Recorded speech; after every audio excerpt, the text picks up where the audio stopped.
सहनां भवतु सहनौ भुनक्तु सह वीर्यङ्करवावहै तेजस्विनावधीतमस्तु मा विद्विषावहै। ॐ शान्ति शान्ति शान्तिः। ॐ नारायणं पद्मभुवं वसिष्ठं शक्तिं च तत्पुत्रपराशरं च व्यासं शुकं गौडपदं महान्तं गोविन्दयोगीन्द्रमथस्य शिष्यं श्रीशङ्कराचार्यमथस्य पद्मपादं च हस्तामलकं च शिष्यम् संतोटकं वार्तिककारमन्यान् अस्मद्गुरून् सन्ततमानतोऽस्मि शङ्करं शङ्कराचार्यं केशवं बादरायणं सूत्रभाष्यकृतौ वन्दे भगवन्तौ पुनः पुनः सूत्रभाष्यप्रणेतारौ वेदान्ताब्जप्रभाकरौ वन्दे परस्परात्मानौ बादरायण शङ्करौ श्रुतिस्मृतिपुराणानाम् आलयं करुणालयं नमामि भगवत्पादं शङ्करं लोकशङ्करं नमामि भगवत्पादशङ्करं लोकशङ्करं वन्दे तं सच्चिदानन्दं यतिवर्यं महामतिम् वेदवेदान्तसारज्ञं सद्गुरुं प्रणतोऽस्म्यहम् सदाशिवसमारम्भां शङ्कराचार्यमध्यमाम् अस्मदाचार्यपर्यन्तां वन्दे गुरुपरम्पराम्।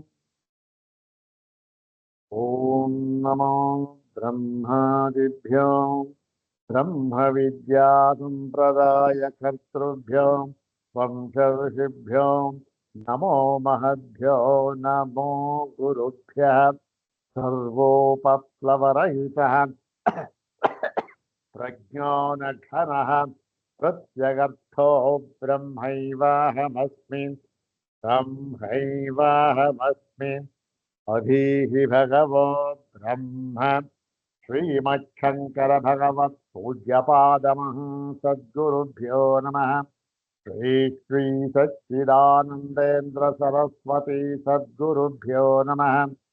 यो ब्रह्माणं विदधाति पूर्वं यो वै वेदांश्च प्रहिणोति तस्मै तन्मदेवमात्मबुद्धिप्रकाशम् मुमुक्षुर्वै शरणमहं प्रपद्ये। ॐ शान्ति शान्ति शान्तिः। अग्रे उपस्थितेभ्यः भवद्भ्यः सर्वेभ्यो जिज्ञासुभ्यः हार्दान् प्रणामान् समर्पयामि। ब्रह्मसूत्रशाङ्करभाष्ये तृतीयाध्याये प्रथमे पादे सप्तभिसूत्रैरुपनिबद्धेऽस्मिन् प्रथमे तदन्तरप्रतिपत्त्यधिकरणे तदुपनिबद्धं षष्ठं सूत्रं तस्मिन् अधिकरणे इदं षष्ठं सूत्रम्। इदं सूत्रं द्विवारं पठित्वा सूत्रार्थं तद्भाष्यभागं च यथाचार्यानुग्रहं विचारयामः। इदं सूत्रं पादादितः अपि षष्ठं सूत्रमेव। सर्वाग्रे शङ्कर भगवत् पूज्यपादानां सुप्रभातश्लोकमेकं पठित्वा तेषां पादारविन्दयोः शिरसा प्रणिपत्य अनुग्रहं च प्राप्य प्रकृतं षष्ठं सूत्रं तद्भाष्यभागं च यथाचार्यानुग्रहं विचारयामः।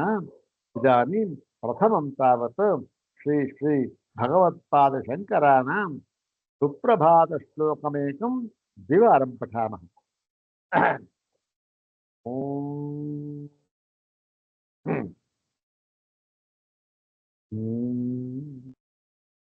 संसारमोहकुहरे पतितान् हि मूढान् उद्धर्तुमेव सकलान् स्वयमेव शम्भुः राराज्यते च बहुधा भवदीयरूपे हे संयमीन्द्रगुरुशङ्करसुप्रभातम् संसारमोहकुहरे पतितान् हि मूढान् उद्धर्तुमेव सकलान् स्वयमेव शम्भुः राराज्यते च बहुधा भवदीयरूपे हे संयमीन्द्रगुरुशङ्करसुप्रभातम् ಅರ್ಥ ಸುಲಭವಾಗಿದೆ. ಸಕಲಾನ್ ಸಂಸಾರ ಮೋಹ ಕುಹರೆ ಪತಿತಾನ್ ಮೂಢಾನ್ ಸಂಸಾರ ಮೋಹ ಕುಹರೆ ಪತಿತಾನ್ ಸಕಲಾನ್ ಮೂಢಾನ್ ಉದ್ಧರ್ತುಮೇವ ಸ್ವಯಂ ಶಂಭುಃ ಭವದೀಯ ರೂಪೆ ಬಹುಧಾ ಆರಾಜ್ಯತೆ. ಹೇ ಸಂಯಮೀಂದ್ರ ಗುರು ಶಂಕರ ತವ ಸುಪ್ರಭಾತಂ. ಸಂಸಾರ ಮೋಹ ಕುಹರೆ, ಸಂಸಾರವೆಂಬ ಮೋಹದ ಪಾತದಲ್ಲಿ ಕಂದಕದಲ್ಲಿ ಬಿದ್ದುಕೊಂಡಿರುವಂತಹ ಮೂಢಾನ್. ಮೂಢಾನ್ ಅಂತಂದ್ರೆ ಮೋಹಾವಿಷ್ಟರಾಗಿರ್ತಕ್ಕಂತಹ, ಅದಿರೋದೇ ಮೋಹಕೂಪ, ಮೋಹದ ಹಳ್ಳ. ಅದು ಅಲ್ಲಿ ಬಿದ್ದಿರೋದು ಇನ್ನು ಹೇಗಿರುತ್ತೆ, ಮೋಹದಲ್ಲೇ ಸ್ನಾನ. ಈ ಒಂದು ಮೋಹಾವಿಷ್ಟರಾಗಿ ಇರತಕ್ಕಂತಹ ಸಕಲಾನ್ ಅಂದ್ರೆ ಇಂಥವ್ರು ಅಂಥವ್ರು ಅಂತ ಯಾವ ಭೇದವೂ ಇಲ್ಲದೆ ಸಕಲಾನ್ ಜೀವಾನ್ ಎಲ್ಲ ಜೀವರುಗಳನ್ನು ಕೂಡ ಉದ್ಧರ್ತುಮೇವ ಕೇವಲ ಅವರನ್ನ ಉದ್ಧಾರ ಮಾಡುವುದಕ್ಕಾಗಿಯೇ ಶಂಭು ಸ್ವಯಮೇವ ಭವದೀಯ ರೂಪೇ ರಾಜ್ಯತೆ. ಸ್ವಯಂ ಶಂಭು ಏನ್ ಮಾಡಿದ? ಪರಮೇಶ್ವರ. ಯಾರವನು? ಜ್ಞಾನ ಚಕ್ರವರ್ತಿ ಪರಮೇಶ್ವರ. ಜ್ಞಾನಂ ಮಹೇಶ್ವರಾದಿ ಛೇ. ಈ ಜ್ಞಾನ ಚಕ್ರವರ್ತಿ ಆಗಿರತಕ್ಕಂತಹ ಪರಮೇಶ್ವರ ನಿನ್ನ ರೂಪದಲ್ಲಿ, ಹೇ ಶಂಕರರಿಗೆ ಹೇಳ್ತಾ ಇರ್ತಕ್ಕಂಥ ನಿನ್ನ ರೂಪದಲ್ಲಿ ಇಲ್ಲಿ ವಿಜೃಂಭಿಸುತ್ತಿದ್ದಾನೆ. ಯಾರು? ಆ ಸ್ವಯಂ ಶಂಭು. ಯಾರವನು? ಜ್ಞಾನ ಚಕ್ರವರ್ತಿ. ಇಂತಹ ಹೇ ಸಂಯಮೀಂದ್ರ ಗುರು ಶಂಕರ ತವ ಸುಪ್ರಭಾತಂ, ಸುಪ್ರಭಾತವು ಅಂತ ಹೇಳ್ತಾ ಈ ಕವಿ ಸುಪ್ರಭಾತ ಶ್ಲೋಕವನ್ನ ಹೇಳಿದ್ದಾರೆ. ಚೆನ್ನಾಗಿ ಇನ್ನೊಂದ್ಸರಿ ಹೇಳ್ಕೊಂಡ್ಬಿಟ್ಟು, ಇವತ್ತು ಮೊದಲನೇ ದಿನ ಅಲ್ವಾ, ಅದು ಓಂ. ಇವಾಗ ಅರ್ಥ ಗೊತ್ತಾಯ್ತು, ಅರ್ಥ ತಿಳ್ಕೊಂಡು ಒಂದ್ಸರಿ ಪಾರಾಯಣ ಮಾಡಿ. ಓಂ ಸಂಸಾರ ಮೋಹ ಕುಹರೆ ಪತಿತಾನ್ ಹಿ ಮೂಢಾನ್ ಉದ್ಧರ್ತುಮೇವ ಸಕಲಾನ್ ಸ್ವಯಮೇವ ಶಂಭುಃ ರಾರಾಜ್ಯತೆ ಚ ಬಹುಧಾ ಭವದೀಯ ರೂಪೇ ಹೇ ಸಂಯಮೀಂದ್ರ ಗುರು ಶಂಕರ ಸುಪ್ರಭಾತಂ. ಅಥ ಶ್ರೀಮಚ್ಛಂಕರ ಭಗವತಃ ಕೃತೌ ಶಾರೀರಕಮೀಮಾಂಸಾ ಭಾಷ್ಯೆ ತೃತೀಯೇ ಸಾಧನಾಧ್ಯಾಯೇ ಪ್ರಥಮೇ ಪಾದೆ ಪ್ರಥಮಂ ಸಪ್ತಸೂತ್ರಾತ್ಮಕಂ ತದಂತರ ಪ್ರತಿಪತ್ಯಧಿಕರಣಂ. ಇದಾನೀಂ ತಸ್ಮಿನ್ ಅಧಿಕರಣೆ ಉಪನಿಬದ್ಧಾನಿ ಸರ್ವಾಣಿ ಸೂತ್ರಾಣಿ ಏಕವಾರಂ ಪಠಾಮಃ.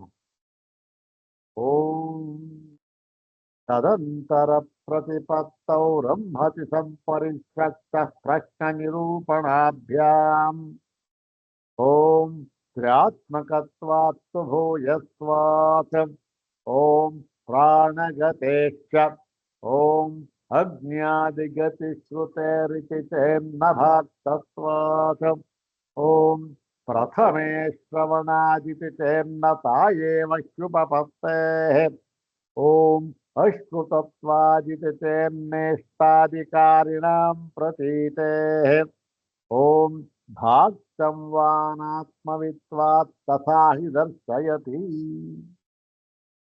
ಏತಾನಿ ಸರ್ವಾಣಿ ಸಪ್ತಸೂತ್ರಾಣಿ ತಸ್ಮಿನ್ ತದಂತರ ಪ್ರತಿಪತ್ಯಧಿಕರಣೆ ಉಪನಿಬದ್ಧಾನಿ ಇದಾनीं ಪ್ರಕೃತಂ ಷಷ್ಠಂ ಸೂತ್ರಂ ತಸ್ಮಿನ್ ಅಧಿಕರಣೆ ಷಷ್ಠಂ ಸೂತ್ರಂ ದ್ವಿವಾರಂ ಪಠಾಮಃ ಓಂ ಅಶ್ರುತತ್ವಾದಿತಿ ಚೇನ್ನೇಷ್ಟಾಧಿಕಾರಿಣಾಂ ಪ್ರತೀತೇಃ ಓಂ ಅಶ್ರುತತ್ವಾದಿತಿ ಚೇನ್ನೇಷ್ಟಾಧಿಕಾರಿಣಾಂ ಪ್ರತೀತೇಃ ಇದುವರ ತನಕ ಏನಾಗಿತ್ತು ಈ ಜೀವ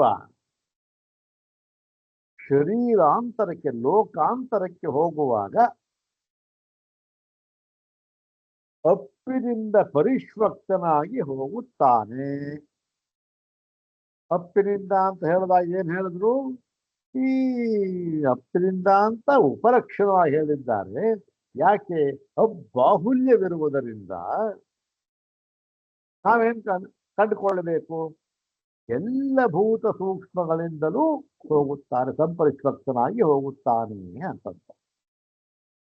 ಇಲ್ಲಿ ಎಲ್ಲ ಭೂತ ಸೂಕ್ಷ್ಮಗಳಿಂದಲೂ ಅಂತ ಹೇಳೋದು ಒಂದೇ, ಆದರೆ ಪರಿಶ್ವಕ್ತರಾಗಿ ಅಂತ ಹೇಳೋದು ಒಂದೇ. ಯಾಕೆ ಅಂದ್ರೆ ಎಲ್ಲ ಹೋಮ ದ್ರವ್ಯಗಳಲ್ಲಿಯೂ ಕೂಡ ಮತ್ತೆ ಅದರ ಫಲರೂಪದಲ್ಲಿಯೂ ಕೂಡ ಈ ದ್ರವ್ಯ ಅಂತಕ್ಕಂಥದ್ದು ವಿಶಿಷ್ಟವಾಗಿ ಬಾಹುಲ್ಯದಿಂದ ನಮಗೆ ಗೊತ್ತಾಗತ್ತೆ. ಎಲ್ಲದನ್ನು ಬಾಹುಲ್ಯ ಅಬ್ಬಾಹುಲ್ಯ ಅಂತಕ್ಕಂಥದ್ದು ಇದೆ. ಆದ್ದರಿಂದ ಅಪ್ಪು ಎಂಬುದಾಗಿ ಹೇಳ್ತಾ ಇದ್ದಾರೆ. ಅದರ ಪ್ರಕಾರ ಇಲ್ಲಿ ಏನಾಯ್ತು? ಈ ಒಂದು ಜೀವ ಲೋಕಾಂತರಕ್ಕೆ ಹೋಗುವಾಗ ಏನು ಅಪರಿಶ್ವಕ್ತನಾಗಿ ಹೋಗುತ್ತಾನೆ ಅಂತ. ಈಗ ಇದರ ಮೇಲೆ ಇದು ಇಷ್ಟ ಆಗಿತ್ತು. ಇದರ ಮೇಲೆ ಒಂದು ಆಕ್ಷೇಪಣೆ ಹಾಕ್ತಾ ಇದ್ದಾನೆ ಪೂರ್ವ ಪಕ್ಷಿ. ನೋಡಿ, ಇದರಿಂದ ನಮಗೇನು ಗೊತ್ತಾಗುತ್ತೆ? ನೋಡಿ, ಇದು ವೇದಾಂತ ಸೂತ್ರ, ಶಾರೀರಕ ಮೀಮಾಂಸಾ ಶಾಸ್ತ್ರ. ಇದರಲ್ಲಿ ಯಾವುದಾದರೂ ಸಿದ್ಧ ಮಾಡಬೇಕಾದ್ರೆ ಹೇಗೆ ಮಾಡಬೇಕು ಅಂದ್ರೆ ಎಲ್ಲ ದೃಷ್ಟಿಕೋನಗಳಿಂದಲೂ ಪರಿಶೀಲಿಸಿ ಯಾವ ಒಂದು ದೋಷವೂ ಇಲ್ಲದ ಹಾಗೆ ನಾವು ಸಿದ್ಧಾಂತವನ್ನು ತೀರ್ಮಾನ ಮಾಡಬೇಕು. ಒಂದು ದೋಷ ಯಾರಾದರೂ ಒಬ್ಬರು ತೋರಿಸಿರೂ ಕೂಡ ಅದು ಸಿದ್ಧಾಂತ ಆಗೋದಿಲ್ಲ. ಹೋಗ್ತಾನೆ. ಈಗ ಒಂದು ಮಾರುಕಟ್ಟೆಗೆ ಒಂದು ಪದಾರ್ಥ ಬರುತ್ತೆ. ಈಗ ಒಂದು ಒಂದು ಒಂದು ಕಾರ್ ಬರುತ್ತೆ ಅಂತ ಇಟ್ಕೊಳ್ತಾರೆ. ಕಾರು ಮತ್ತೆ ಏನೋ ಬರುತ್ತೆ. ಬಂದಾಗ ಏನ್ ಮಾಡ್ತಾರೆ? ಅದನ್ನ ಪ್ರತಿಯೊಂದು ದೃಷ್ಟಿಕೋನದಿಂದಲೂ ಪರೀಕ್ಷೆ ಮಾಡ್ತಾರೆ. ಏನು? ಓಹೋ, ರೋಡ್ ಚೆನ್ನಾಗಿದೆ, ಏನಾಗುತ್ತೆ? ಇದಕ್ಕೆ ಹವಾಮಾನ ಪ್ರತಿಕೂಲವಾಗಿದ್ದಾಗ ಏನಾಗುತ್ತೆ? ಗಾಳಿ ಜೋರಾಗಿ ಬೀಸ್ಬಿಟ್ರೆ ಏನಾಗುತ್ತೆ? ಅಥವಾ ಸೂರ್ಯ ಜೋರಾಗಿ ಪ್ರಕಾಶಿಸುತ್ತಿರುವಾಗ ಅಂದ್ರೆ ತಾಪಮಾನ ಜೋರಾಗಿರುವ ಇದ್ರ ಕಥೆ ಏನು? ಮತ್ತೆ ಎಷ್ಟು ಜೋರಾಗಿ ಹೋದ್ರೆ ಇದು ಏನಾಗುತ್ತೆ? ಇವೆಲ್ಲ ದೃಷ್ಟಿಯಿಂದಲೂ ಪರೀಕ್ಷೆ ಮಾಡಿ ಎಲ್ಲದರಲ್ಲೂ ಅದು ತೇರ್ಗಡೆಯಾದ ಮೇಲೆ ಓಹೋ ಇದು ಕಾರು ಅಂತ ಅನಿಸ್ಕೊಳ್ಳುತ್ತೆ. ಹಾಗೆ ಇಲ್ಲೂ ಕೂಡ ಇದು ಶಾಸ್ತ್ರ ಅಂತ ಅನಿಸ್ಕೊಳ್ಬೇಕಾದ್ರೆ ಎಲ್ಲ ದೃಷ್ಟಿಕೋನಗಳಿಂದಲೂ ಕೂಡ ಇದು ಶುದ್ಧವಾಗಿರಬೇಕು, ಯಾವ ದೋಷವೂ ಇಲ್ಲದೆ ಇರಬೇಕು. ಅದಕ್ಕಾಗಿ ಎಲ್ಲ ದೃಷ್ಟಿಕೋನಗಳಿಂದಲೂ ಕೂಡ ದೋಷವನ್ನ ಎತ್ತಿ ಅದಕ್ಕೆ ಸಮಾಧಾನವನ್ನ ಕೊಡ್ತಾರೆ ಭಾಷ್ಯಕಾರರಾದ ಭಗವತ್ಪಾದ ಶಂಕರ. ಇದು ಭಾಷ್ಯಕಾರರ ಕೆಲಸ. ಯಾವುದೇ ಭಾಷ್ಯ ಯಾರೇ ಮಾಡಿದ್ರು ಕೂಡ ಇದನ್ನೆಲ್ಲ ಮಾಡಲೇಬೇಕು. ಇವೆಲ್ಲ ಏನಾಗುತ್ತೆ? ಈ ಮಾಡುವಾಗ ಏನಾಗುತ್ತೆ? ಇದು ಪದ ವಾಕ್ಯ ಪ್ರಮಾಣಕ್ಕೆ ಅನುಗುಣವಾಗಿ ಇರಬೇಕು. ಆದರೆ ವೇದಾಂತ ಶಾಸ್ತ್ರದಲ್ಲಿ, ಶಾರೀರಕ ಮೀಮಾಂಸಾ ಶಾಸ್ತ್ರದಲ್ಲಿ ಈ ಪದ ವಾಕ್ಯ ಪ್ರಮಾಣ ಅಂತಿದೆಯಲ್ಲ, ಇದಕ್ಕೆ ಅನುಗುಣವಾಗಿರಬೇಕು.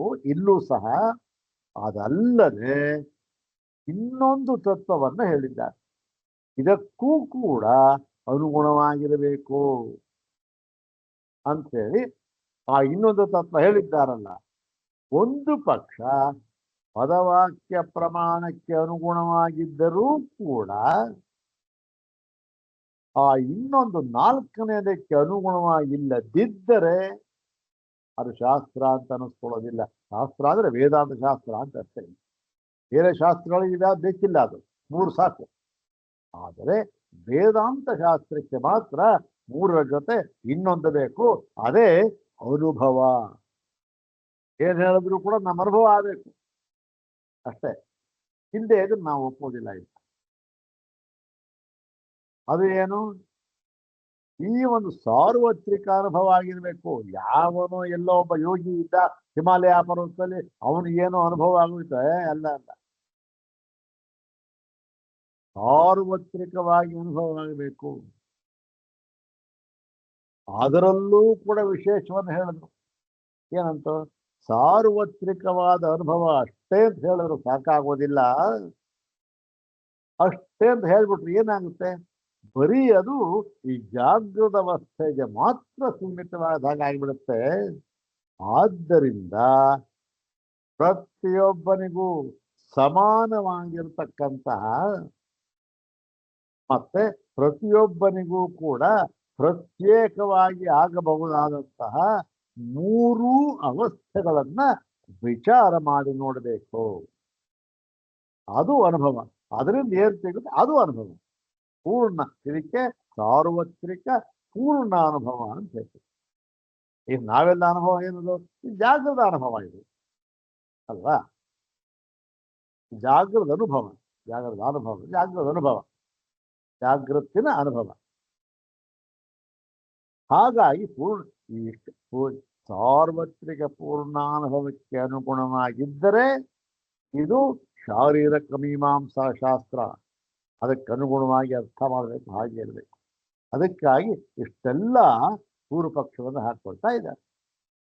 ನೋಡೋಣ, ಇಲ್ಲಿ ಈಗ ಆ ಸೂತ್ರವನ್ನ ಪಾರಾಯಣ ಮಾಡಿದ್ದಾಯ್ತು. ಇನ್ನೊಂದು ಸಾರಿ ಪಾರಾಯಣ ಮಾಡಿ ಅದರ ಪದವಿ ಭಾಗ ಅನ್ವಯ ಅರ್ಥ ನೋಡಿ ನಂತರ ಭಾಷ್ಯ ಭಾಗವನ್ನು ನೋಡೋಣ. ಓಂ ಅಶ್ರುತತ್ವಾದಿತಿರ್ನೇಷ್ಟಾಧಿಕಾರಿಣಾಂ ಪ್ರತೀತೆ ಅಶ್ರುತತ್ವಾತ್ ಇತಿ ತೇ ನ ಇಷ್ಟಾಧಿಕಾರಿಣಾಂ ಪ್ರತೀತೆ ಇತಿ ಷಟ್ಪದಾತ್ಮಕಮಿದಂ ಸೂತ್ರ. ಅಶ್ರುತತ್ವಾತ್ ಇತಿ ಚೇತ್ ನ ಇಷ್ಟಾಧಿಕಾರಿಣಾಂ ಪ್ರತೀತೆ. ಅಶ್ರುತತ್ವಾತ್ ಇತಿ ಚೇತ್ ಅಲ್ಲಿವರೆಗೂ ಪೂರ್ವ ಪಕ್ಷ. ಅಶ್ರುತತ್ವಾತ್ ಇತಿ ಚೇತ್ ಅಲ್ಲಿವರೆಗೂ ನ ಇಷ್ಟಾಧಿಕಾರಿಣಾಂ ಪ್ರತೀತೆ ಅಂತನ್ನೋದು ಸಿದ್ಧಾಂತ ಭಾಗ. ಈಗ ಇಲ್ಲಿ ಅಶ್ರುತತ್ವಾತ್ ಅಂತ ಒಂದೇ ಒಂದು ಪದ ಇದೆಯಲ್ಲ, ಅದಕ್ಕೆ ಹಿಂದಿನದು ಎಲ್ಲವನ್ನೂ ಸೇರಿಸಿ ನಾವು ಅರ್ಥ ಮಾಡ್ಕೊಳ್ಬೇಕು. ಸೂತ್ರ ಇದು. ಬರೀ ಎಲ್ಲಾ ಕಡೆ ಎಲ್ಲಾನು ಹೇಳೋಕ್ಕಾಗೋದಿಲ್ಲ. ಒಂದು ಕಡೆ ಹೇಳಿದ್ದಾರೆ ಮುಗೀತು. ಅದನ್ನ ಎಲ್ಲ ಕೂಡ ನಾವೇನು ಅನುವರ್ತಿಸಿಕೊಳ್ಳಬೇಕು. ಇಲ್ಲಿ ಏನು ಅನುವರ್ತಿಸಿಕೊಳ್ಬೇಕು ನಾವು ಅಂದ್ರೆ ನೋಡಿ, ಅಶ್ರುತತ್ವ ಇದೇನು ಕಾರಣ. ಇದು ಯಾಕೆ ಪಂಚಮಿ ವಿಭಕ್ತಿ. ಪಂಚಮಿ ವಿಭಕ್ತಿ ಏನು ಹೇತು. ಅಶ್ರುತತ್ವ ಅಂದ್ರೆ ಶ್ರುತಿಯಲ್ಲಿ ಹೇಳಿಲ್ಲದಿರುವುದರಿಂದ ಅಂತ. ಸರಿಯಪ್ಪ, ಶ್ರುತಿಯಲ್ಲಿ ಹೇಳಿಲ್ಲದಿರುವುದರಿಂದ ಎಂದು ನೀನು ಹೇಳುವುದಾದರೆ ಅಂತ ಸೂತ್ರಕ್ಕೆ ಅರ್ಥ. ಅಶ್ರುತತ್ವಾತ್ ಇತಿತೆ ಅಂತ. ಶ್ರುತಿಯಲ್ಲಿ ಹೇಳಿಲ್ಲದಿರುವುದರಿಂದ ಎಂದು ನೀನು ಹೇಳುವುದಾದ್ರೆ ಏನು ಅರ್ಥ ಆಯ್ತು? ಹೇಳಿಲ್ಲದಿರುವುದರಿಂದ ಏನು ಏನದು ಪೂರ್ತಿ ಮಾಡ್ಬೇಕಲ್ಲ. ಅದಕ್ಕೆ ಹಿಂದೆ ನಾವೇನು ಇವರ ತನಕ ನೋಡಿದ್ದೇವೆ ಅದನ್ನೆಲ್ಲ ಹೇಳ್ಕೊಂಡು ಪೂರ್ತಿ ಮಾಡ್ಬೇಕು. ಏನಾಗುತ್ತೆ? ಅಶ್ರುತತ್ವಾತ್ ಅಬಾಧಿಭಿ ಭೂತ ಸೂಕ್ಷ್ಮೈ ಸಂಪರಿಷ್ವಕ್ತ ಸಂತಹ ಜೀವಾ ಲೋಕಾಂತರಂ ನ ಗಚ್ಚೇಯುಹು ಇತಿ ಚೇತ್. ಇಷ್ಟು ಎಷ್ಟರ್ಥ. ಅಶ್ರುತತ್ವಾತ್ ಅಂದ್ರೇನು? ಅಶ್ರುತತ್ವಾತ್ ಇಷ್ಟು ಕೂಡ ಹಿಂದೆ ನಾವು ವಿಚಾರ ಮಾಡಿರ್ತಕ್ಕಂಥ ಭಾಗ ಇದು. ಅಶ್ರುತತ್ವಾತ್ ಅಬಾಧಿಭಿ ಭೂತ ಸೂಕ್ಷ್ಮೈ ಸಂಪರಿಷ್ವಕ್ತಾ ಸಂತಹ ಜೀವಾ ಲೋಕಾಂತರಂ ನ ಗಚ್ಚೇಯುಹು ಇತಿ ಚೇತ್. ಇದು ಪೂರ್ವ ಪಕ್ಷ. ಏನರ್ಥ ಆಗುತ್ತೆ ನೋಡಿ. ಶ್ರುತಿಯಲ್ಲಿ ಹೇಳಿಲ್ಲದಿರುವುದರಿಂದ ಏನ್ ನಿರ್ಣಯ ಆಯ್ತು? ಶ್ರುತಿಯಲ್ಲಿ ಹೇಳಿಲ್ಲ, ಅದರಿಂದ ಏನ್ ಗೊತ್ತಾಯ್ತು ನಮಗೆ ಅಂದ್ರೆ ಅಬಾಧಿಭಿ ಭೂತ ಸೂಕ್ಷ್ಮೈ ಸಂಪರಿಷ್ವಕ್ತಾ ಸಂತಹ ಜೀವಾ, ಈ ಜೀವರುಗಳಿದ್ದಾರಲ್ಲ ಅವರು ಅಬಾಧಿಭಿ ಭೂತ ಸೂಕ್ಷ್ಮೈ ಅಂದ್ರೆ ಅಪ್ಪೆ ಮುಂತಾದ ಭೂತ ಸೂಕ್ಷ್ಮಗಳಿಂದ ಸಂಪರಿಷ್ವಕ್ತಾ ಸಂತಹ ಕೂಡಿಕೊಂಡವರಾಗಿ ಲೋಕಾಂತರಂ ನ ಗಚ್ಚೇಯುಹು ಲೋಕಾಂತರಕ್ಕೆ ಹೋಗುವುದಿಲ್ಲ ಎಂಬುದು ನಮಗೆ ಗೊತ್ತಾಗುತ್ತೆ. ಯಾಕೆ? ಅಪ್ಪುವೆ ಮೊದಲಾದ ಭೂತ ಸೂಕ್ಷ್ಮಗಳಿಂದ ಕೂಡಿಕೊಂಡು ಇವನು ಲೋಕಾಂತರಕ್ಕೆ ಹೋಗುತ್ತಾನೆ ಎಂಬುದಾಗಿ ಶ್ರುತಿಯಲ್ಲಿ ಹೇಳಿಲ್ಲ ಅಂತ ಹೇಳ್ಬಿಟ್ಟು ಆ ಪೂರ್ವಪಕ್ಷಿ. ಇದು ಅಶ್ರುತತ್ವಾತ್ ಅಂತ ಗೊತ್ತಾಯ್ತಲ್ಲ. ಅಶ್ರುತತ್ವಾತ್ ಅಬಾಧಿಭಿ ಭೂತ ಸೂಕ್ಷ್ಮೈ ಸಂಪರಿಷ್ವಕ್ತಾ ಸಂತಹ ಜೀವಾ ಲೋಕಾಂತರಂ ನ ಗಚ್ಚೇಯೋ ಇತಿ ಚೇತ್. ಅದಕ್ಕೆ ಮುಂದೆ ಸಮಾಧಾನ ಹೇಳ್ತಾ ಇದ್ದಾರೆ. ನ ಇಷ್ಟಾಧಿಕಾರಿಣಾಂ ಪ್ರತೀತೇ ತಥಾ ನ. ನೋಡಪ್ಪ, ನೀ ಹೇಳಿದ್ಯಲ್ಲ ಹಾಗಿಲ್ಲ. ಯಾತಕ್ಕೆ ಗೊತ್ತೆ? ಕಾರಣ ಯಾಕೆ ಸ್ವಾಮಿ ಅಂದ್ರೆ ಇಷ್ಟಾಧಿಕಾರಿಣಾಂ ಪ್ರತೀತೇ. ಇಷ್ಟಾಧಿಕಾರಿಣಾಂ, ಇಷ್ಟಾದಿ ಇಷ್ಟವೇ ಮೊದಲಾದ, ಇಷ್ಟಾಧಿ ಅಲ್ಲ, ಇಷ್ಟಾಧಿಕಾರಿ ಅಧಿಕಾರಿಗಳಲ್ಲ, ಇಲ್ಲಿ ಇಷ್ಟಾಧಿಕಾರಿಣಾಂ ಇಷ್ಟವೇ ಮೊದಲಾದ ಈ ಕಾರಣ ಅಂದ್ರೇನು? ಕರ್ಮಗಳನ್ನ ಮಾಡುವವರಿಗೆ. ಇದು ಉಪಾಸನೆ ಭಾಗ ತಾನೇ ಇದು. ಆದ್ದರಿಂದ ಉಪಾಸನೆ ಮಾಡುವವರಿಗೆ ಉಪಾಸನಾ ರೂಪವಾಗಿ ಈ ಕರ್ಮವನ್ನು ಮಾಡ್ತಾ ಇದ್ದಾರೆ ಅವರು. ಯಾವುದು? ಇಷ್ಟವೇ ಮೊದಲಾದ ಕರ್ಮಗಳು. ಅದು ಯಾವುದು ಅಂತಂದ್ರೆ ಈ ಭಾಷೆ ನೋಡೋಣ. ಮೊದಲಾದ ಅಂದ್ರೆ ಏನು ಅಂತ. ಇಷ್ಟೇ ಮೊದಲಾದ ಅವರುಗಳಿಗೆ ಏನು? ಪ್ರತೀತೆ. ಅವರುಗಳ ವಿಷಯದಲ್ಲಿ ಹೀಗೆ ಪ್ರತೀತಿ ಇರುವುದರಿಂದ ಶ್ರುತಿಯಲ್ಲಿ ಹೇಳಿದೆ. ಅದು ಕಂಠೋಕ್ತವಾಗಿ ಏನಾಗಿದೆ, ಏನಂತ ಹೇಳಿದೆ ಅಂದ್ರೆ ಅವರಿಗೆ ಇವನು ಈ ಚಂದ್ರಲೋಕ ಪ್ರಾಪ್ತಿಯನ್ನು ಹೇಳಿದ್ದಾರೆ. ಯಾರಿಗೆ? ಇಷ್ಟಾಧಿಕಾರಿಗಳಿಗೆ ಚಂದ್ರಲೋಕ ಪ್ರಾಪ್ತಿ ಹೇಳಿದ್ದಾರೆ ಸ್ವಾಮಿ. ಭೂತ ಸೂಕ್ಷ್ಮಗಳಿಂದ ಹೋಗುತ್ತಾನೆ ಅಂತ ಏನಾದ್ರು ಹೇಳಿದ್ಯಾ ಅಂದ್ರೆ ಅದಕ್ಕೆ ಭಾಷ್ಯದಲ್ಲಿ ಸರಿಯಾದ ಉತ್ತರವನ್ನು ಹೇಳಿದ್ದಾರೆ. ನೋಡಪ್ಪ, ಹಾಗಂದ್ರೆ ಅರ್ಥ ಏನು ಗೊತ್ತೇನು? ಭೂತ ಸೂಕ್ಷ್ಮಗಳಿಂದಲೇ ಹೋಗುತ್ತಾನೆ ಅಂತ ಅರ್ಥ. ಯಾರು? ಇಷ್ಟಾಧಿಕಾರಿಗಳು ಇಷ್ಟವೇ ಮುಂತಾದ ಕರ್ಮಗಳನ್ನ ಉಪಾಸನಾರೂಪವಾಗಿ ಮಾಡಿದಂತಹವರು ಅವರಿಗೆ ಗತಿಯನ್ನು ಹೇಳಿದ್ದಾರಲ್ಲ. ಯಾವುದದು? ಚಂದ್ರಲೋಕ ಅಂತ ಗತಿ ಹೇಳಿದ್ದಾರಲ್ಲ. ಹಾಗೆ ಹೋಗುವಾಗ ಅವರು ಈ ಭೂತ ಸೂಕ್ಷ್ಮಗಳಿಂದ ಅಪ್ಪು ಮತ್ತೆ ಮುಂತಾದ ಭೂತ ಸೂಕ್ಷ್ಮಗಳಿಂದ ಕೂಡಿಕೊಂಡು ಹೋಗುತ್ತಾರೆ ಅಂತ ಹೇಳಿದ್ದಾರೆ. ಆದರೆ ಅದನ್ನು ನೀನು ತಿಳಿದಿಲ್ಲ. ಯಾಕೆ ಸ್ವಾಮಿ ಹೇಳಿದ್ದಾರೆ? ಹೇಳಿಲ್ವಲ್ಲ ಇಲ್ಲಿ ನಾವು ಹೇಳ್ತೇವೆ ನೋಡಪ್ಪ ಅಂತ ಹೇಳಿ ಭಾಷೆಯಲ್ಲಿ ಹೇಳ್ತಾರೆ. ಇದು ಈಗ ಇದು ಅಶ್ರುತತ್ವಾದಿತೇನ್ನೇತ್ತಾಧಿಕಾರಿಣಾಂ ಪ್ರತೀತೆ. ಈ ಸೂತ್ರಕ್ಕೆ ಇದೆ. ಏನು ಒಟ್ಟಿನಲ್ಲಿ ಇದು ಈ ಒಂದು ಅಪ್ಪು ಈ ಅಪ್ಪೆ ಮುಂತಾದವರಿಂದ ಅಂತ ಹೇಳೋಣ. ಅಪ್ಪು ಅಂತ ಒಂದೇ ಹೇಳಿದ್ದಾಗಲಿ ಅಪ್ಪಿನಿಂದ ಸಂಪರಿಶ್ವಕ್ತರಾಗಿ ಜೀವರು ಹೋಗುವುದಿಲ್ಲ. ಯಾಕೆ? ಅಶ್ರುತತ್ವ, ಶ್ರುತಿಯಲ್ಲಿ ಇಲ್ಲ. ಏನ್ ಹೇಳಿದ್ದಾರೆ? ಸಾಧಿಕಾರಿಗಳಿಗೆ ಚಂದ್ರಲೋಕ ಅಂತ ಹೇಳಿದ್ದಾರೆ. ಏನು ಜೊತೆ ಕರ್ಕೊಂಡು ಹೋಗ್ತಾನೆ ಅಂತ ಹೇಳಿದ್ದಾರೆ? ಏನ್ ಹೇಳಿಲ್ವಲ್ಲ. ಅಂದ್ರೆ ಹೌದಪ್ಪ, ಅದೇ ಅರ್ಥ. ಅದು ಹೇಗರ್ಥ ಸ್ವಾಮಿ? ಹೇಳ್ತೇವೆ ನಾವು ಇದು ಅಂತ ಹೇಳಿ. ಇವಾಗ ಇದಕ್ಕೆ ಅರ್ಥ ಆಯ್ತಲ್ಲ, ಯಾವುದು ಸೂತ್ರಕ್ಕೆ ಅರ್ಥ ಆಯ್ತಲ್ಲ. ಒಂದ್ಸರಿ ಸೂತ್ರವನ್ನ ಪಾರಾಯಣ ಮಾಡೋಣ. ಮಾಡಿದಾಗಲೇನೆ ನಮಗೆ ಇಷ್ಟೂ ಕೂಡ ಅರ್ಥ ಆಗ್ಬಿಡ್ಬೇಕು. ಅದಕ್ಕೆ ಒಂದು ಅನುಗ್ರಹ, ಒಂದು ಪರಿಶ್ರಮ ಬೇಕು. ಬಿಡಿ, ಆಯ್ತು, ನಾವೆಲ್ಲ ಮಾಡ್ತಾ ಇದ್ದೇವಲ್ಲ, ಏನ್ ತೊಂದರೆ ಇಲ್ಲ. ಓಂ ಅಶ್ರುತತ್ವಾದಿತೇನ್ನೇಷ್ಟಾಧಿಕಾರಿಣಾಂ ಪ್ರತೀತೆ. ಭಾಷ್ಯ ನೋಡೋಣ. 220ನೇ ಭಾಷ್ಯದಾಗ ಅಥಾಪಿ ಸ್ಯಾತ್ ಪ್ರಶ್ನ ಪ್ರತಿವಚನಾಭ್ಯಾಂ ನಾಮ ಆಪಃ ಶ್ರದ್ಧಾದಿಕ್ರಮೇಣ ಪಂಚಮ್ಯಾಂ. ಆಯ್ತಲ್ಲೇ ಅನ್ವಯ ಆಯ್ತು.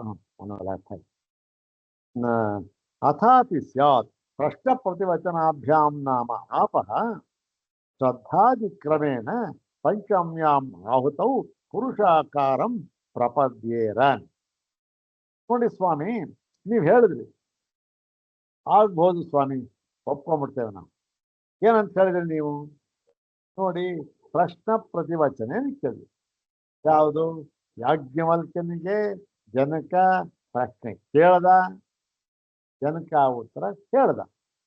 ಎಷ್ಟು ಪ್ರಶ್ನೆ ಕೇಳ್ದ? ಅವನು 6 ಪ್ರಶ್ನೆ ಕೇಳ್ದ, ಇವನು 6ಕ್ಕೂ ಉತ್ತರ ಹೇಳ್ಬಿಟ್ಟ. ಯಾರು? ಯಾಜ್ಞವಲ್ಕ್ಯ ಹೇಳ್ಬಿಟ್ರು. ಈ ಸಂದರ್ಭದಲ್ಲಿ ಪ್ರಶ್ನ ಪ್ರತಿವಚನ ಇದೆಯಲ್ಲ, ಅದೇನು ಪ್ರಶ್ನೆ, ಉತ್ತರ ಏನ್ ಹೇಳಿದ್ರು ಅಂತ ಅನ್ನೋದನ್ನ ಈ ಭಾಷ್ಯ ಅಲ್ಲೇ ಬರುತ್ತೆ. ಆ ಸಂದರ್ಭದಲ್ಲಿ ಅದನ್ನ ನೋಡೋಣ. ಛಾಂದೋಗ್ಯದಲ್ಲಿ ಹೇಳಿರ್ತಕ್ಕಂಥ ವಿಚಾರ, ಅದನ್ನ ನೋಡೋಣ. ಅದನ್ನ ವಿಸ್ತಾರವಾಗಿ ಬರುತ್ತೆ, ಅದು ನೋಡೋಣ. ಇವಾಗ ನೋಡೋಣ ಏನದು. ಅಲ್ಲಿ ಪ್ರಶ್ನ ಪ್ರತಿವಚನೆಯ ಸಂದರ್ಭದಲ್ಲಿ ಜನಕ ಪ್ರಶ್ನೆ ಕೇಳ್ತಾನಲ್ಲ, ಉತ್ತರ ಕೊಡ್ತಾನಲ್ಲ, ಆ ಸಂದರ್ಭದಲ್ಲಿ ಏನ್ ಮಾಡ್ತಾರೆ? ಶ್ರದ್ಧಾದಿ ಕ್ರಮೇಣ, ಇಲ್ಲಿ ನಮಗೊತ್ತು ಪಂಚಾಗ್ನಿ ವಿದ್ಯೆ ಹೇಳಿದ್ದೇನೆ. ಏನು? ದ್ಯುಲೋಕವೆಂಬ ಅಗ್ನಿಯಲ್ಲಿ ಶ್ರದ್ಧೆ ಎಂಬ ದ್ರವ್ಯದಿಂದ ಹೋಮವನ್ನು ಮಾಡುತ್ತಾನೆ. ಆಗ ಸೋಮನು ಉತ್ಪತ್ತಿಯಾಗುತ್ತಾನೆ. ಆ ಸೋಮವನ್ನ ದ್ಯುಲೋಕ ಆದ್ಮೇಲೆ ಯಾವುದು? ಪರ್ಜನ್ಯ, ಅದ್ರಲ್ಲಿ ಹೋಮ ಮಾಡ್ತಾನೆ. ಹೀಗೆ ಬಂತಲ್ಲ. ಇಲ್ಲೂ ಒಂದು ಕೊನೆಗೆ ಏನಾಗುತ್ತೆ? ಪಂಚಮ್ಯಾಂ ಆಹುತೌ ಆಪಃ ಪುರುಷವಚಸೋ ಭವಂತಿ ಅಂತ ಹೇಳಿದ್ದಾರೆ. ಅದಕ್ಕೆ ನೀವು ಹೇಳಿದ್ರಿ, ಓ ಆಪಃ ಪುರುಷವಚಸೋ ಭವಂತಿ ಅಂದ್ರೆ ಅಪ್ಪು ಅಂತ ಹೇಳಿದ್ದಾರಲ್ಲ. ಅಪ್ಪು ಅಂತ ಹೇಳಿರುವುದರಿಂದ ಈ ಮೊಟ್ಟ ಮೊದಲನೆಯ ಆಹುತಿ ಶ್ರದ್ಧಾ ಇದೆಯಲ್ಲ, ಶ್ರದ್ಧಾ ಅಂದರೆ ಅಪ್ಪು ಎಂಬ ಅರ್ಥವನ್ನು ಮಾಡಬೇಕು ಅಂತ ನೀವು ಹೇಳ್ಬಿಟ್ಟಿದ್ರಿ. ಹೇಳಿದಾಗ ಅದು ಉಪಕ್ರಮ ಸರೋಗುತ್ತೆ, ಉಪಸಂಹಾರ ಸರೋಗುತ್ತೆ. ಶ್ರದ್ಧೆಯನ್ನೇ ಅಪ್ಪು ಅಂತ ಹೇಳಿದಾಗ ಅಂತ ಹೇಳಿದ್ರಿ ನೀವು. ಆಯ್ತು ಸ್ವಾಮಿ, ಒಪ್ಕೊಂಡ್ಬಿಟ್ಟಿದ್ದೇವೆ. ನೀವು ಅದಕ್ಕೆ ಎಲ್ಲ ಪ್ರಮಾಣವನ್ನು ಕೊಟ್ರಿ, ಹೇಳಿದ್ರಿ, ಆಯ್ತು, ಸರಿಯಾಗಿದೆ, ಒಪ್ಕೊಂಡ್ಬಿಟ್ವಿ ನಾವು.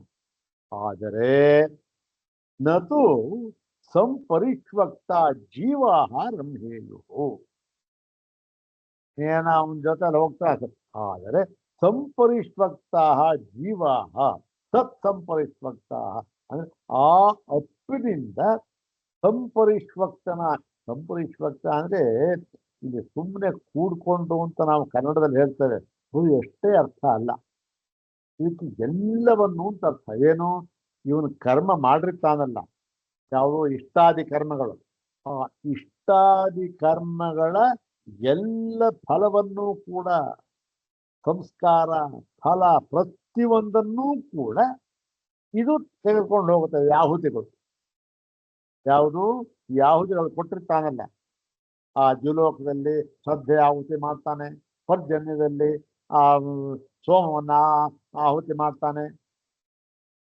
ಮತ್ತೆ ಪೃಥ್ವಿಯಲ್ಲಿ ಅದನ್ನ ಆಹುತಿ ವೃಷ್ಟಿಯನ್ನು ಪಡಿತಾನೆ. ಈಗ ಕೊನೆಯಲ್ಲಿ ಏನಾಗ್ತದೆ, ಈ ಒಂದು ಯೋಷಿತ್ನಲ್ಲಿ ರೇತಸ್ಸನ್ನ ಅರ್ಪಣೆ ಆಹುತಿಯನ್ನು ಕೊಟ್ಟು ಅದು ಪುರುಷ ವಚಸ್ಸೋ ಭವಂತಿ. ಅದು ಪುರುಷ ಪುರುಷ ಎಂಬ ಒಂದು ಶಬ್ದಕ್ಕೆ ತಕ್ಕದ್ದಾಗುತ್ತೆ ಅಂತ ಹೇಳ್ತಾರಲ್ಲ. ಹೀಗೆ ಇಲ್ಲಿ ಅದೇನು ಹೋಗಿ ಸ್ವಾಮಿ ಅಪ್ನೆ ಹೋಗ್ತದೆ. ಆದರೆ ತತ್ ಸಂಪರಿಶ್ವಕ್ತ ಇವೆಲ್ಲ ಜೊತೆಯಲ್ಲಿ ಅವನು ತಗೊಂಡು ಹೋಗ್ತಾನೆ ಅಂತ ಅನ್ನೋದು ಹೇಗೆ ಅಲ್ಲೇನು ಹೇಳಿಲ್ವಲ್ಲ. ಬರೀ ಅಪ್ಪಿನಿಂದ ಹೋಗುತ್ತಾನೆ ಅಂತ ಹೇಳಿದ್ರೆ ಆಯ್ತು ಒಪ್ಕೊಳ್ಳೋಣ. ಇವೆಲ್ಲ ಎಲ್ಲಿ ಹೇಳಿದ್ದಾರೆ? ಸಂಪರಿಶ್ವಕ್ತ ಎಲ್ಲಿದ್ದಾರೆ? ಎಲ್ಲೂ ಇವೆಲ್ಲವೂ ಕೂಡ ಹೋಗಿ ಅವನು ಚಂದ್ರಲೋಕಕ್ಕೆ ಹೋಗ್ತಾನೆ ಅಂತ ಎಲ್ಲಿ ಹೇಳಿದ್ದಾರೆ? ಹೇಳಿಲ್ವಲ್ಲ ಅಂತ ಹೇಳಿ. ಅಷ್ಟು ತತ್ವಾತ್ ನಹಿ ಅತ್ರ ಅಪಾಮಿವ ಜೀವಾನಾಂ ಶ್ರಾವಯಿತ ಕಚ್ಚಿತ್ ಶಬ್ದ ಅಸ್ತಿ. ನೋಡಿ, ಇಲ್ಲಿ ಈ ಒಂದು ಅಪ್ಪು ಇದೆಯಲ್ಲ, ಅಪ್ಪೇನಾಯ್ತು? ಅಪ್ಪನ ಹೋಮ ಮಾಡಿಲ್ಲ. ಅದೇನಾಯ್ತು? ಯಾವುದೋ ಅಪೂರ್ವ ರೂಪದಿಂದ, ಆ ಆಹುತಿ ರೂಪದಿಂದ ಅದು ಹೋಯಿತು ಆ ಆಹುತಿ. ಆದರೆ ಅಷ್ಟು ಹೇಳಿದ್ದಾರೆ ಹೊರತು ಈ ಜೀವನು ಕೂಡ ಅದನ್ನ ಕೂಡಿಕೊಂಡು ಏನು ಆ ಅಪ್ಪಿನ ಒಂದು ಆ ಇಷ್ಟಾಧಿಕಾರಿಗಳ ಫಲ ಎಲ್ಲ ಇದೆಯಲ್ಲ ಅದನ್ನು ಕೂಡಿಕೊಂಡು ಹೋಗ್ತಾನೆ ಅಂತ ಹೇಳ್ತಕ್ಕಂತಹ ಜೀವನ ಶಬ್ದವೇ ಇಲ್ವಲ್ಲ ಅಲ್ಲಿ. ಹೇಗೆ ಸ್ವಾಮಿ ಹೇಳ್ತೀವಿ ಅಂತ ಹೇಳ್ಬಿಟ್ಟು ಅದಕ್ಕೆ ತಸ್ಮಾತ್ ಬ್ರಹ್ಮತಿ ಸಂಪರಿಶ್ವಕ್ತಃ ಇತಿ ಅಯುಕ್ತಂ ಇತಿದೆ. ಆದ್ದರಿಂದ ನೋಡಿ ಸ್ವಾಮಿ ಬಾದರಾಯಣರೇ, ನೀವು ಸೂತ್ರ ಮಾಡಿದ್ದು ತಪ್ಪಾಯಿತು.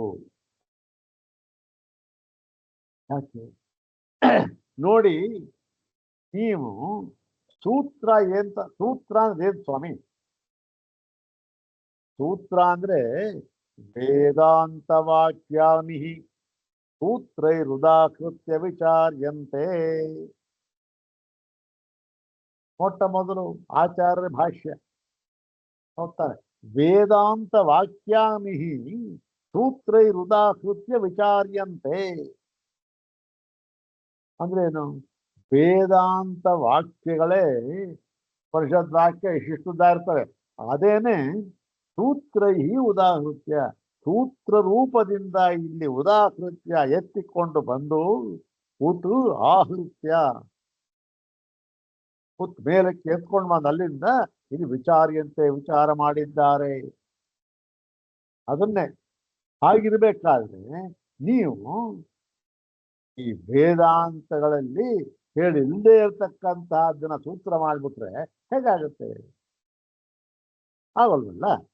ಆದ್ದರಿಂದ ತಸ್ಮಾತ್ ಬ್ರಹ್ಮತಿ ಸಂಪರಿಶ್ವಕ್ತಃ ಇತಿ ಅಯುಕ್ತಂ ಇತಿ ಚೇತ್. ಆದ್ದರಿಂದ ನೀವು ಸೂತ್ರ ಮಾಡಿದ್ದಾರ ಸ್ವಾಮಿ, ತದಂತರ ಪ್ರತಿಪತ್ತೌ ಬ್ರಹ್ಮತಿ ಸಂಪರಿಶ್ವಕ್ತ ಪ್ರಶ್ನ ನಿರೂಪಣಾಭ್ಯಾಂ. ತದಂತರ ಪ್ರತಿಪತ್ತೌ ಬ್ರಹ್ಮತಿ ಸಂಪರಿಶ್ವಕ್ತಃ ಅಂತ ಹೇಳಿದ್ರಲ್ಲ, ಆ ಭಾಗ ತಪ್ಪಾಯಿತು. ಯಾಕೆ? ಅದು ವೇದಾಂತ ವಾಕ್ಯಕ್ಕೆ ಅನುಗುಣವಾಗಿಲ್ಲ. ಯಾಕೆ? ವೇದಾಂತದಲ್ಲಿ ಈ ವಾಕ್ಯ ಇಲ್ಲ. ವಿವಾಹ ರಮ್ಯೇಯು ಅಂತಕ್ಕಂಥ ವಾಕ್ಯ ಇಲ್ಲ. ಮತ್ತೆ ಆ ಭೂತ ಸೂಕ್ಷ್ಮದಿಂದ ಹೋಗ್ತವೆ, ಆಹುತಿ ರೂಪದಿಂದ ಹೋಗ್ತವೆ. ಸರಿಯಪ್ಪ, ಇವನ್ಗೆ ಅಯ್ಯೋ ಇವನು ಅಲ್ಲೆಲ್ಲಿ ಇರ್ತಾ ಹೋಗ್ತಾನೆ ಅನುಭವ, ಅಲ್ಲಿ ಏನೋ ಅದರ ಒಂದು ಫಲವನ್ನು ಪಡೀತಾನೆ ಅಷ್ಟೇ. ಇವನ್ ಜೊತೆಯಲ್ಲಿ ಕರ್ಕೊಂಡು ಹೋಗ್ತಾನೆ, ಜೊತೆಯಲ್ಲಿ ಹೋಗ್ತಾನೆ ಅಂತಕ್ಕಂಥದ್ದು ಎಲ್ಲಿದೆ ಅಂತಕ್ಕಂಥದ್ದು ಇದು ಸೇರಿ ಅಂದ್ಬಿಟ್ಟು ಅದಕ್ಕೆ ಉತ್ತರವನ್ನು ಹೇಳ್ತಾ ಇದ್ದಾರೆ. ನೈಷ ದೋಷ, ಏನು ಯಾವ ದೋಷವೂ ಇಲ್ಲ ಅಂತ ಹೇಳ್ಬಿಟ್ಟು. ಕುತಃ, ಯಾತಕ್ಕೆ? ಏನ್ ಸ್ವಾಮಿ ಸುಮ್ಮನೆ ದೋಷ ಇಲ್ಲ ಅಂತ ಹೇಳ್ಬಿಟ್ರೆ ಏನರ್ಥ ಅಂದ್ರೆ ಅದಕ್ಕೆ ಹೇಳ್ತಾ ಇದ್ದಾರೆ. ಕುತ ಅಕಸ್ಮಾತ್ ಕಾರಣಾತ್ ಇಷ್ಟಾಧಿಕಾರಿಣಾಂ ಪ್ರತೀತೇ. ಇಷ್ಟಾಧಿಕಾರಿಣಾಂ ಇಷ್ಟವೇ ಮೊದಲಾದ ಕರ್ಮಗಳನ್ನ ಉಪಾಸನಾ ರೂಪದಿಂದ ಮಾಡಿದವರ ವಿಷಯದಲ್ಲಿ ಪ್ರತೀತೆ ಇದು ಪ್ರಸಿದ್ಧವಾಗಿ ಪ್ರಸಿದ್ಧವಾಗಿರುವುದರಿಂದ ಆ ಇಷ್ಟಾಧಿಕಾರಿಗಳ ಒಂದು ವಿಷಯ ಬರುತ್ತಲ್ಲ, ಅಲ್ಲಿ ಇದು ಹೇಳುವಾಗ ಪ್ರಸಿದ್ಧವಾಗಿದೆಯಪ್ಪ. ಅದು ಪ್ರಸಿದ್ಧವಾಗಿರೋದನ್ನು ಹೇಳೋದೇನಿದೆ? ಹೌದ್ ತಾನೆ? ಪ್ರಸಿದ್ಧವಾಗಿದೆ, ಹೇಳೋದೇನಿದೆ ಅದು ಅಂತೇಳಿ. ಹೇಗೆ ಸ್ವಾಮಿ ಪ್ರಸಿದ್ಧವಾಗಿದೆ? ಏನ್ ಇಷ್ಟಾಧಿಕಾರನಾಗಿ ಅಂತಂದ್ರೆ, ಅಥಯ ಇಮೇ ಗ್ರಾಮೇ ಇಷ್ಟಾಪೂರ್ತೆ ದತ್ತಮಿತ್ಯುಪಾಸತೆ ತೇ ಧೂಮಂ ಅಭಿಸಂಭವಂತಿ. ಅಲ್ಲಿ ಬರುತ್ತಲ್ಲ, ಏನ್ ಅಥಯ ಇಮೇ ಅಂದ್ರೆ ಯಾವ ಇವರು ಅಂದ್ರೆ ಇವರೊಂದು ಯಾರಿಲ್ಲಿ ಈ ಒಂದು ಇಷ್ಟಾದಿ ಉಪಾಸಕರು, ಇಷ್ಟಾದಿ ಕರ್ಮೋಪಾಸಕರು. ಯಾರವ್ರು? ಇಮೆ ಈತ ಯಾರು? ಗ್ರಾಮದ ಅಂದ್ರೆ ಅವರ ಊರಿನಲ್ಲಿ, ಹಳ್ಳಿಯಲ್ಲಿ ಇಷ್ಟಾಪೂರ್ತೆ ದತ್ತಂ ಇತಿ ಉಪಾಸತೆ. ಇಷ್ಟಾಪೂರ್ತೆ ದತ್ತ, ಇಷ್ಟಾಪೂರ್ತೆ ಇಷ್ಟಂಚ ಪೂರ್ತಂಚ ಇಷ್ಟಾಪೂರ್ತೆ ಇಷ್ಟ ಕರ್ಮಗಳನ್ನು ಮತ್ತೆ ಪೂರ್ತ ಕರ್ಮಗಳನ್ನು ಅಷ್ಟೇ ಅಲ್ಲ, ದತ್ತ ಇನ್ನೊಂದಿದೆ, ದತ್ತ ಕರ್ಮಗಳನ್ನು ಕೂಡ ಉಪಾಸನೆ ಮಾಡುತ್ತಾರೆಯೋ, ಇದು ಮುಖ್ಯ. ಉಪಾಸನಾ ರೂಪವಾಗಿ ಮಾಡ್ತಾರೆ. ಏನು ಇಷ್ಟಕರ್ಮ, ಪೂರ್ತ ಕರ್ಮ, ದತ್ತ ಕರ್ಮ ಅಂದ್ರೆ ಏನು ಅಂದ್ರೆ ಅದಕ್ಕೊಂದು ಲಕ್ಷಣವನ್ನು ಹೇಳಿದ್ದಾರೆ. ಇದು ಏನದು? ಪ್ರಸಿದ್ಧವಾದ ವಾಕ್ಯ ಇವೆಲ್ಲ. ಇಷ್ಟ ಅಂದ್ರೆ ಏನು? ಅಗ್ನಿಹೋತ್ರಂ ತಪಸ್ಸತ್ಯಂ ವೇದಾನಾಂ ಪರಿಪಾಲನಂ ಆತಿಥ್ಯಂ ವೈಶ್ವದೇವಂಚ ಇಷ್ಟಮಿತ್ಯಭಿಧೀಯತೆ. ಎಷ್ಟು ಇಷ್ಟಕರ್ಮಗಳು. ಅಗ್ನಿಹೋತ್ರವಂತೂ ಕೂಡ ಅವನು ಎಲ್ಲಿವರೆಗೆ ಅವನು ಈ ಶರೀರಿಯಾಗಿರ್ತಾನೋ, ಜೀವ ಇರುತ್ತವನು, ಅಲ್ಲಿವರೆಗೂ ಕೂಡ ಅಗ್ನಿಹೋತ್ರವನ್ನ ಬಿಡಬಾರದು. ಯಾವ ಜೀವಮಗ್ನಿಹೋತ್ರಂ ಜುಹುಯಾತ್. ಹೌದಾನೆ? ಅಗ್ನಿಹೋತ್ರ ಮಾಡ್ತಾ ಇದ್ದಾನೆ. ತಪಸ್ಸು, ಸತ್ಯಂ ಸತ್ಯವಾಕ್ಯ ಪರಿಪಾಲನೆ, ವೇದಾನಾಂ ಪರಿಪಾಲನಂ ವೇದಗಳ ರಕ್ಷಣೆ ಏನು? ಸ್ವಾಧ್ಯಾಯ. ಪ್ರತಿದಿನವೂ ಪಾರಾಯಣ ಮಾಡ್ತಾನೆ ಇದ್ದಾನೆ, ವೇದ ಪಾರಾಯಣ. ಮತ್ತೆ ಅಧ್ಯಯನ ಅಧ್ಯಾಪನ ಎರಡನ್ನೂ ಮಾಡ್ತಾ ಇದ್ದಾನೆ. ಅದರಿಂದ ಮಾತ್ರ ಏನು? ಪರಿಪಾಲನೆ, ವೇದಾನಾಂ ಪರಿಪಾಲನಂ. ಮತ್ತೆ ಆತಿಥ್ಯ, ಮತ್ತೆ ವೈಶ್ವದೇವ, ಮತ್ತೆ ವೈಶ್ವದೇವರ ಆಹುತಿಯನ್ನು ಕೊಡ್ತಾನೆ ಇದ್ದಾನೆ ಪ್ರತಿದಿನ. ಯಾವಾಗ? ಭೋಜನ ಸಮಯದಲ್ಲಿ ಅಲ್ಲಿ ಕೊಡ್ತಾನೆ ಇದ್ದಾನೆ. ಇದು ಇನ್ನೊಂದು ವಿಧ. ನಾವು ವೈಶ್ವದೇವ ನಾವು ಊಟ ಮಾಡೋದು ಅದು ಬೇರೆ ವಿಚಾರ. ಎಲ್ಲಿ ಹೋದ್ರೂ ಕೂಡ ಅದಕ್ಕೆ ವೈಶ್ವದೇವ ಅಂತ ಏನು ಹೇಳೋದಿಲ್ಲ, ಬಲಿಹರಣ ಅಂತ ಏನು ಕೊಡೋದು ಅಂತ ಅರ್ಥ. ಕಾಣಿಕೆ ಕೊಡೋದು ಅಂತ ಬಲಿಹರಣ ಅಂತ ಅರ್ಥ. ಆ ರೂಪದಲ್ಲೂ ಕೂಡ ಅದು ಮಾಡ್ತಾ ಇರಲಿ. ಆತಿಥ್ಯಂ ವೈಶ್ವದೇವಂಚ, ಇಷ್ಟೂ ಕೂಡ ಅಗ್ನಿಹೋತ್ರಂ ತಪಸ್ಸತ್ಯಂ ವೇದಾನಾಂ ಪರಿಪಾಲನಂ ಆತಿಥ್ಯಂ ವೈಶ್ವದೇವಂಚ. ಏನು? 5 ಆಯ್ತಾ? 5. ಇಷ್ಟಮಿತ್ಯಭಿಧೀಯತೆ, ಇಷ್ಟೂ ಕೂಡ ಇಷ್ಟ ಎಂಬುದಾಗಿ ಹೇಳಲ್ಪಡುತ್ತದೆ. ಇದನ್ನ ಯಾರು ಉಪಾಸನಾ, ಈ ಎಲ್ಲ ಕರ್ಮ ಇದೆಯಲ್ಲ, ಈ ಕರ್ಮಗಳನ್ನ ಉಪಾಸನಾ ರೂಪದಿಂದ ಮಾಡುತ್ತಿದ್ದಾನೆಯೋ ಅವನು ಯಾರೋ ಇಷ್ಟ. ಮತ್ತೆ ಪೂರ್ತ ಅಂದ್ರೇನು? ಒಂದು ವೈದಿಕ ಒಂದು ವಿಧಿ ಆಯ್ತು, ಇದಾಯ್ತು.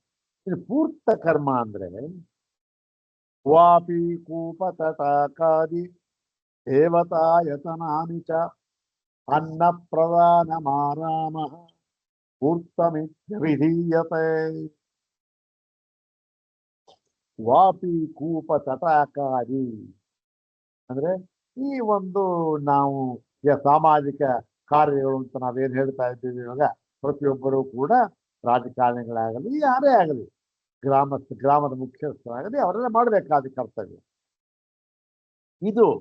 ನೋಡಿ, ಅಗ್ನಿಹೋತ್ರಂ ತಪಸ್ಸತ್ಯಂ ವೇದಾನಾಂ ಪರಿಪಾಲನಂ ಆತಿಥ್ಯಂ ವೈಶ್ವದೇವಂಚ ಇಷ್ಟಬೇಕು. ಇದು ಇಷ್ಟು ಕೂಡ ಸಾಮಾನ್ಯವಾಗಿ ಯಾರಿಗೆ ವಿಧಾನ ಮಾಡಿದ್ದಾರೆ ಅಂದರೆ ಈ ಈ ವರ್ಣಾಶ್ರಮದಂತ ಧರ್ಮದಲ್ಲಿ ನೋಡಿದಾಗ ಈ ಮೂರು ಯಾರಿಗೆ ಬ್ರಾಹ್ಮಣ ಕ್ಷತ್ರಿಯ ವೈಶ್ಯ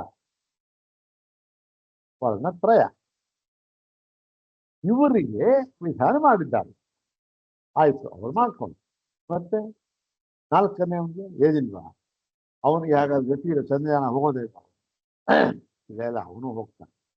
ಅವನಿಗೇನು ವಿಧಾನ ಮಾಡಿದ್ದಾನೆ ಅಂದರೆ ವಾಪಿ ಕೂಪತಟ ಜನಗಳಿಗೆ ಈ ಒಂದು ಬಾವಿ ಕೆರೆ ಕಟ್ಟೆ ಮುಂತಾದವನ್ನು ಕಟ್ಟಿಸೋದು, ದೇವತಾಯತನ ಅಂತ, ದೇವತಾ ಆಯತನ ದೇವತೆಗಳಿಗೆ ಆಶ್ರಯ ಅಂದ್ರೆ ದೇವಸ್ಥಾನ ಅಂತ, ದೇವಸ್ಥಾನ ಮಂದಿರಗಳನ್ನು ಕಟ್ಟಿಸೋದು, ಮತ್ತೆ ಅನ್ನಪ್ರದಾನ ಅಂದ್ರೆ ಯಥೇಚ್ಛವಾಗಿ ಅನ್ನದಾನವನ್ನು ಮಾಡತಕ್ಕಂಥದ್ದು, ಮತ್ತೆ ಆರಾಮ. ಆರಾಮ ಅಂದ್ರೇನು? ಈ ತೋಟ ಸಸ್ಯಗಳು ವನೌಷಧಿಗಳು ಉದ್ಯಾನವನ ಇದನ್ನ ಪೂರ್ತಿ ಯಥೇಚ್ಛವಾಗಿ ಮಾಡ್ತಕ್ಕಂಥದ್ದು. ನೋಡಿ ಆಗ್ಲೂ ಇತ್ತಿದೆಲ್ಲ ವೃಕ್ಷ ಬೆಳೆಸ್ಬೇಕು, ಮರ ಬೆಳೆಸ್ಬೇಕು, ಗಿಡ ಬೆಳೆಸ್ಬೇಕು, ಔಷಧಿ ವನಸ್ಪತಿಗಳು ಬೆಳಿಬೇಕು, ತೋಟ ಇರಬೇಕು, ಎಲ್ಲ ಆರಾಮ ಇದನ್ನ ಮಾಡ್ತಕ್ಕಂಥವ್ನು. ಇದಕ್ಕೇನದು ಇದನ್ನ ಉಪಾಸನೆ ಮಾಡ್ತಾ ಇರ್ತಾನೆ. ಉಪಾಸನೆ ಮಾಡ್ತಾ ಅವನು ಕೂಡ ಅಷ್ಟೇ, ಯಾರೇ ಆಗಿರ್ಬೋದು, ಉಪಾಸನಾ ರೂಪದಲ್ಲಿ ಮಾಡ್ತಾನೆ, ಅರ್ಪಣೆ ಮಾಡಿ ಮಾಡ್ತಾನೆ. ಇದಕ್ಕೆ ಪೂರ್ತ ಅಂತ ಹೇಳ್ತಾರೆ. ಇಷ್ಟ ಆಯ್ತು, ಪೂರ್ತ ಆಯ್ತು. ಈಗ ದತ್ತ ಅಂತ ಇನ್ನೊಂದಿದೆ. ಈ ದತ್ತ ಕರ್ಮ ಅಂತಂದ್ರೆ ಏನು? ಇದು ಕೂಡ ಎಲ್ಲರಿಗೂ ಕೂಡ ಸಂಬಂಧಪಟ್ಟಿದ್ದು, ಕೆಲವು ತ್ರೈವರ್ಣಿಕರಿಗೆ ಸಂಬಂಧಪಟ್ಟಿದ್ದು. ದತ್ತ ಕರ್ಮ ಹೇಳ್ತಾ ನೋಡಿ, ಯಾವುದದು? ಶರಣಾಗತ ಸಂತ್ರಾಣಂ ಭೂತಾನಾಂ ಶಾಪ್ಯಹಿಂಸನಂ ಬಹಿರ್ವೇದಿ ಚ ಯದ್ದಾನಂ ದತ್ತಮಿತ್ಯಭಿಧೀಯತೆ ಅಂತ. ಏನು? ಶರಣಾಗತ ಸಂತ್ರಾಣಂ. ಶರಣಾಗತ ಸಂತ್ರಾಣಂ, ಯಾರು ಶರಣ ಬಂದಿದ್ದಾರೆಯೋ ಅವರಿಗೆ ಸಂತ್ರಾಣ, ಅವ್ರನ್ನ ಚೆನ್ನಾಗಿ ಕಾಪಾಡ್ತಕ್ಕಂಥದ್ದು. ಮತ್ತು ಭೂತಾನಾಂ ಅಹಿಂಸನಂ, ಮತ್ತು ಯಾವ ಪ್ರಾಣಿಗಳನ್ನು ಕೂಡ ಹಿಂಸೆ ಯಾವ ಪ್ರಾಣಿಗಳಿಗೂ ಕೂಡ ಹಿಂಸೆಯನ್ನು ಮಾಡದಿರುವುದು. ಮತ್ತೆ ಬಹಿರ್ವೇದಿ ಯದ್ದಾನಂ, ಬಹಿರ್ವೇದಿ ದಾನಂ. ಬಹಿರ್ವೇದಿ ಅಂತಂದ್ರೆ ಏನು? ಯಜ್ಞ ವೇದಿಕೆಯನ್ನ ಬಿಟ್ಟು ಸಾಮಾನ್ಯವಾಗಿ ಈ ಒಂದು ದಾನ ಅಂತಕ್ಕಂಥದ್ದು ಷಟ್ಕರ್ಮದಲ್ಲಿ ವಿಹಿತವಾಗಿದೆ. ಯಾರಿಗೆ?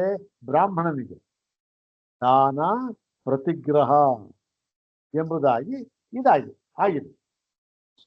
ಮತ್ತೆ ಇದ್ರೂ ಕೂಡ ಇವನು ಎಲ್ಲಿ ಸಾಮಾನ್ಯವಾಗಿ ದಾನ ಮಾಡ್ತಕ್ಕಂಥ ಬ್ರಾಹ್ಮಣನಾದ ಏನ್ ದಾನ ಮಾಡ್ತಾನೆ? ಅವನಿಗೆ ಇಲ್ಲ, ಏನ್ ದಾನ ಮಾಡ್ತಾನೆ? ಅವ್ನು ಇನ್ನೊಬ್ಬ ದಾನ ಇಸ್ಕೋಬೇಕಾದವ್. ಮತ್ತೇನ್ ಮಾಡ್ತಾನೆ? ಬಹಿರ್ವೇದಿ ಅಂದ್ರೆ ಯಜ್ಞ ವೇದಿಕೆಯನ್ನ ಬಿಟ್ಟು ಬೇರೆ ಕಡೆ ಎಲ್ಲ ನಾವು ಹೋಗ್ತಾ ಸಾಮಾಜಿಕವಾಗಿ ಎಲ್ಲೇ ಹೋದರೂ ಕೂಡ ಯಾರೋ ಇರ್ತಾರೆ, ಏನಿದೆಯೋ ತನ್ನ ಕೈ ಎಷ್ಟಾಗುತ್ತೋ ದಾನ. ಬಹಿರ್ವೇದಿ ದಾನ. ಬಹಿರ್ವೇದಿ ದಾನಕ್ಕೆ ಮಾತ್ರ ಇದು, ಬಹಿರ್ವೇದಿ ದಾನ ಮಾತ್ರ ದತ್ತ ಕರ್ಮ ಅನ್ನಿಸ್ಕೊಳ್ಳುತ್ತೆ. ಮತ್ತೆ ಯಜ್ಞದಲ್ಲಿ ಮಾಡಿದ ದಾನ ಏನು? ಅದು ದತ್ತ ಕರ್ಮ ಅಲ್ಲ. ಯಜ್ಞ ವೇದಿಕೆಯಲ್ಲಿ ದಕ್ಷಿಣೆ ಕೊಡ್ತಾನೆ. ಯಾರಿಗೆ? ಋತ್ವಿಜರಿಗೆ ಯಥೇಚ್ಛವಾಗಿ ದಕ್ಷಿಣೆ ಕೊಡ್ಬಿಡ್ತಾನೆ. ಆ ಒಂದು ಋತ್ವಿಕ್ ಭರಣ ಅಂತ ಮಾಡ್ತಾರಲ್ಲ, ಋತ್ವಿಕ್ ಭರಣ ಅಂತ ಮಾಡಿದಾಗ ಎಲ್ಲ ತೀರ್ಮಾನ ಮಾಡ್ತಾನೆ, ನಂತರ ಅವರು ಎಲ್ಲ ಅವ್ರಿಗೆ ಹೊಗಳಿ ಮಾಡಿ ಆಯ್ತು ಮಾಡಿದ. ಅದಲ್ಲ ಬಹಿರ್ವೇದಿಕೆ ದಾನ. ಯಜ್ಞ ವೇದಿಕೆಯನ್ನು ಬಿಟ್ಟು ಮಾಡ್ತಕ್ಕಂಥ ದಾನ ಇದೆಯಲ್ಲ, ಇದು ದತ್ತ ಅಂತ ಹೇಳಿಸ್ಕೊಳ್ಳುತ್ತೆ. ಇದೇನು? ಇಷ್ಟ ಪೂರ್ತ ದತ್ತ. ಅಗ್ನಿಹೋತ್ರಂ ತಪಸ್ಸತ್ಯಂ ವೇದಾನಾಂ ಪರಿಪಾಲನಂ ಆತಿಥ್ಯಂ ವೈಶ್ವದೇವಂಚ ಇಷ್ಟಮಿತ್ಯವಿಧೀಯತೆ. ವಾಪಿ ಕೂಪತಟಾಕಾದಿ ದೇವತಾಯತನಾನಿ ಚ ಅನ್ನಪ್ರದಾನಮಾರಾಮಃ ಪೂರ್ತಮಿತ್ಯವಿಧೀಯತೆ. ಶರಣಾಗತ ಸಂತ್ರಾಣಂ ಭೂತಾನಾಂ ಚಾಪ್ಯಹಿಂಸನಂ ಬಹಿರ್ವೇದಿ ಚ ಯದ್ದಾನಂ ದತ್ತಮಿತ್ಯವಿಧೀಯತೆ. ಇದು ಇಷ್ಟಾಪೂರ್ತ ದತ್ತ. ಇವುಗಳನ್ನ ಮಾಡಿದವನಿಗೆ ಉಪಾಸನಾ ರೂಪ ಮಾಡಿದ ಏನು ಗತಿ? ಚಂದ್ರ ಯಾನ, ಚಂದ್ರ ಮಾರ್ಗವಾಗಿ ಧೂಮ ಮಾರ್ಗವಾಗಿ ಹೋಗಿ ಅವನು ಚಂದ್ರಲೋಕವನ್ನು ಸೇರ್ತಾನೆ ಅಂತ ಹೇಳಿದೆ. ಅಲ್ಲಿ ಹೇಳಿರುವಾಗ ಅವನು ಈ ಭೂತ ಸೂಕ್ಷ್ಮಗಳಿಂದ ಸಂಪರಿಷ್ಪಕ್ತನಾಗಿಯೇ ಹೋಗ್ತಾನೆ ಎಂದೇ ಅರ್ಥ. ಅದನ್ನು ಹೇಳಬೇಕಾದ್ದಿಲ್ಲ ಅಂತ ಹೇಳ್ಬಿಟ್ರು ಆಚಾರ್ಯ. ಹೇಗೆ ಅಂತಕ್ಕಂಥದ್ದನ್ನ ಮುಂದೆ ಅದನ್ನು ತೀರ್ಮಾನ ಮಾಡ್ತಾರೆ. ಅದನ್ನು ನಾಳೆ ನೋಡಿ. ಓಂ ಶಾಂತಿ ಶಾಂತಿ ಶಾಂತಿ. ಓಂ ತತ್ಸತ್.